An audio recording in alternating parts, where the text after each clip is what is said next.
Bom dia, boa tarde, boa noite. Eu sou a professora Paula e essa é a nossa hora do...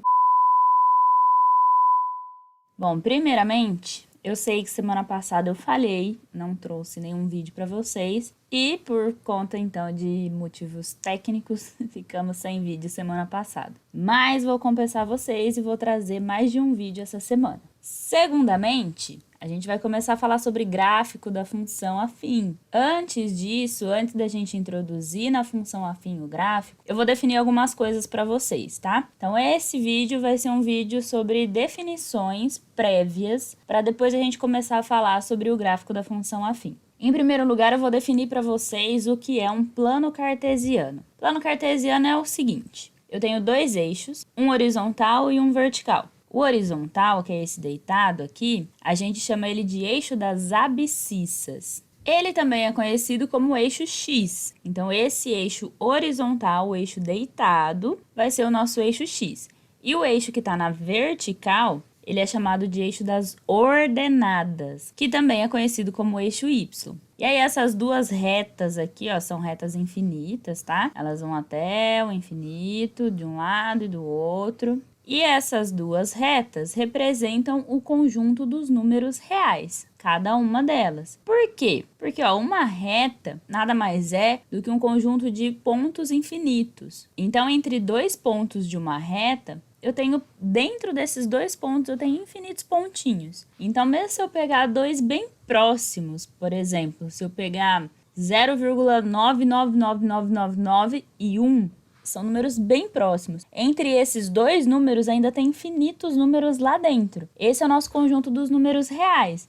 Então, é exatamente isso que acontece com duas retas. Beleza, esse é o nosso plano cartesiano. Lindo, maravilhoso. Ah, uma coisa. Esse programa que eu estou usando, ele se chama GeoGebra. É um programa maravilhoso para quem quer se aprofundar um pouquinho mais na área da geometria. Com ele você tem várias funções, você consegue desenhar figuras geométricas, várias coisas. Beleza, então dentro desse plano, a gente tem vários pontos, infinitos pontos, porque além das nossas duas retas serem infinitas, os pontos vão ser combinações dessas duas retas. Olha aqui uma coisa, ó. Esse quadrante aqui, ó, essa área do nosso gráfico, é o primeiro quadrante, a gente chama ele de primeiro quadrante, é quando o meu x é positivo e o y também é positivo. O segundo quadrante vai ser esse daqui, ó, tá? A gente chama esse quadrante aqui de segundo quadrante, é quando o meu y é positivo, ó, se eu vou para cima, o y é positivo. E para a esquerda, o x é negativo. Então, aqui eu tenho x negativo e y positivo. No terceiro quadrante, aqui embaixo, a gente tem x negativo e y também negativo, tá vendo?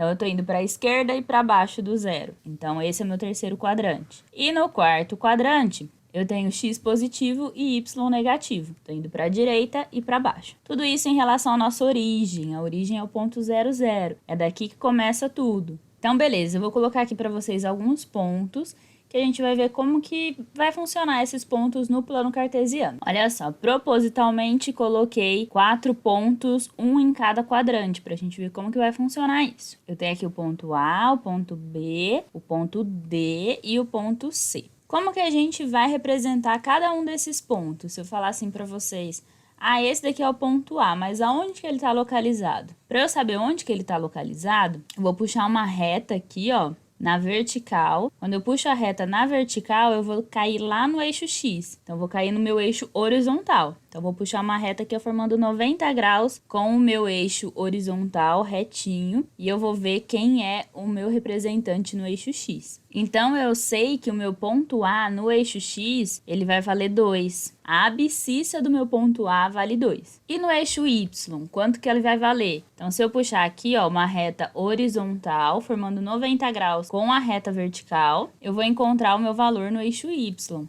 Então, olha só. No eixo X, o meu ponto A está localizado no 2. E em relação ao eixo Y vale 6. Então, como que eu vou representar isso? Entre parênteses, e o primeiro valor vai ser o valor de X. O segundo valor vai ser o de Y. Então, vou abrir o parênteses, colocar o 2,6, fecho o parênteses.